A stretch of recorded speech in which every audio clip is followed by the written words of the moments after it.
go ahead and get started. Obviously, this is the first being in here, back-to-back victories, so it's a good feeling. Really excited about our players. Again, we didn't play a great game, but we made the plays we needed to on defense and special teams to win the game, and it's okay to win games like that, but it wasn't pretty. Really a difference in the game.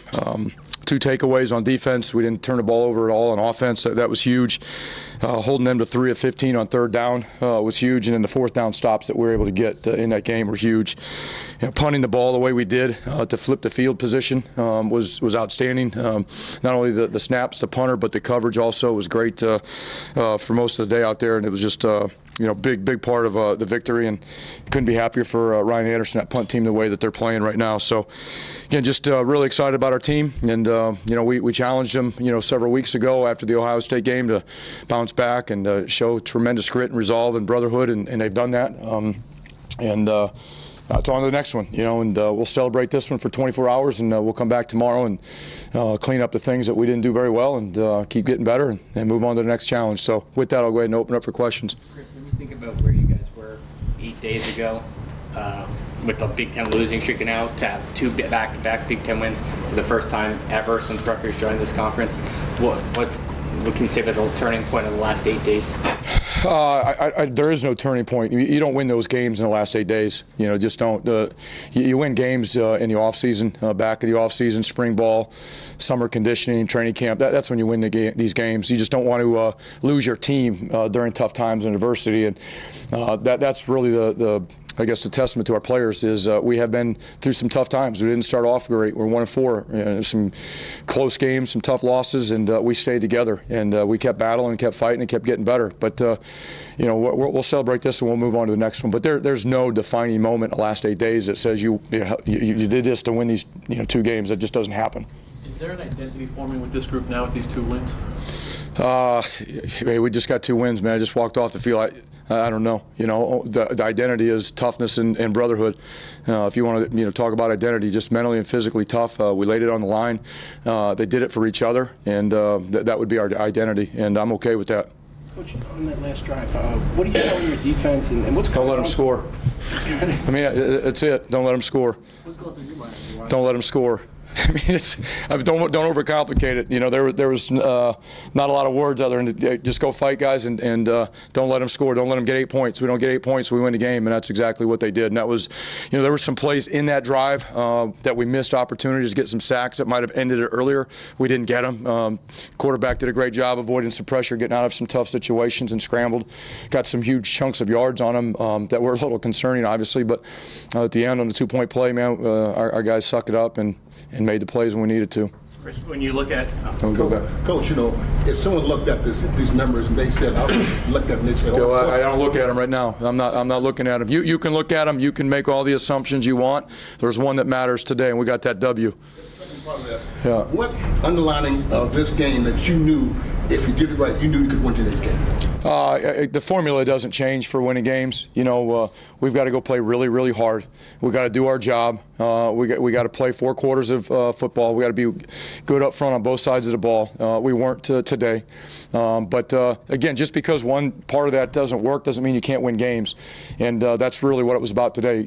All 3 phases weren't clicking together for 4 quarters today, but we still did what we needed to, and one phase or the other made a few more plays that allowed us to win the game, and that's all that matters. Chris, to piggyback off Bobby's question on the 4th down, on the 2-point conversion, there was a timeout. What did you? Were you trying to pressure him there? Were you No. We had a 2-point play.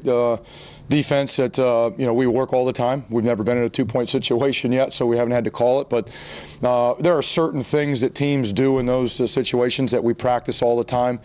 We called them over. We wanted a timeout, see what they were lined up in. We talked about the options that they typically would do in that situation. They did one of them exactly like we thought. We gave them 3 options that they'd possibly do. They did one of them, and we defended it.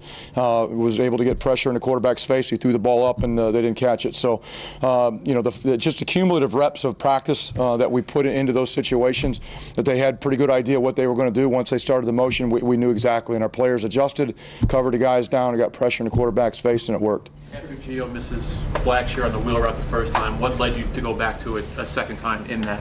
We thought it was a good matchup for us. And it's like anything else. Just because they stop a play one time doesn't mean you can't come back to it. There's no rule that says you can't run a play twice, and we just happened to like that matchup. Didn't work the first time. We thought if we could do it again, protect it the right way, got the right defense called where we could exploit a matchup, and we did. And it was a great throw by Gio, great catch, and cut back by Blackshear to get it into the end zone. And again, the little freshman just happens to show up big at the end of games when we need him, and that's 2 weeks in a row he's done that. Chris, the flip side there is you're at the 35 and you could play for a field goal. Obviously it worked out. Was it your call or Jerry's call to go for the touchdown there? Because if it's incomplete, you're stuck in no man's land. It's just a call that they've been working on. We weren't playing for a field goal. We were trying to get a first down, and if we could get a touchdown out of it, great. But we wanted to at least get a first down, and worked out to go all the way. So great play call. When you call a play and it works like that, it's a great play call, right? Great coaching. Coach, how significant is it for yourself as a coach, since you've been here, and for the program to get these back-to-back wins in the Big Ten? It doesn't matter to me. It's not significant for me. It's significant for these players. They're the ones that put in a lot of time. I work for the players, and the fact that I get to watch them celebrate the way they have the last 2 weekends, that's all the gratification I need. That's the only thing I worry about. I don't care if it's 2 wins in a row, 3 wins. Every Saturday we get 1 win, and they get to celebrate like that. That's so rewarding as a coach, and that's all I care about. Gus, is that touchdown run to start the game? What did you see on the play, and just in terms of momentum, how big was that? Anytime you can start the game the way we started it, they took the ball, we kicked off, and the ball hit the ground. We got pretty good field position to start. They drove the ball. We stopped them, which was great. We got the ball, went down and scored a touchdown. It's the way you want to start football games. You talk about starting fast. It's starting fast. It was a good play call. We blocked it up well. Gus broke a couple tackles. He came through the hole and eyes up, and he saw the end zone. He outran everybody, and it's not just Gus. That was a good job by the offensive line to at least get him started, and then it was a tremendous individual effort on his part to pull through some tackles and take it all the way. I love that kid. Take 2 more questions. Something happened. We saw Hunter Hayek replace Janarian. Is he on punt returns? Is Janarian okay? Yeah, I think so. I haven't gotten a medical report or anything like that. I don't think there's anything wrong with him. Gio's performance, I think 9 for 18, 87 yards, not pretty, but did he manage the game the way you wanted? We'll have to watch the tape. First thoughts, I would say yes, but until I watch the tape, I don't really know yet. I do know he managed it well enough to win the game, and he protected the football, and that's the first priority is to do that, and he did that. So that allowed us to win. If we would have turned the ball over today a couple times, we wouldn't have won that game. So Gio and the running backs did a good job of that. But we've got to get more out of our offense. That's no secret. It wasn't a total 4-quarter performance that we would have wanted and thought we would have needed to win the game.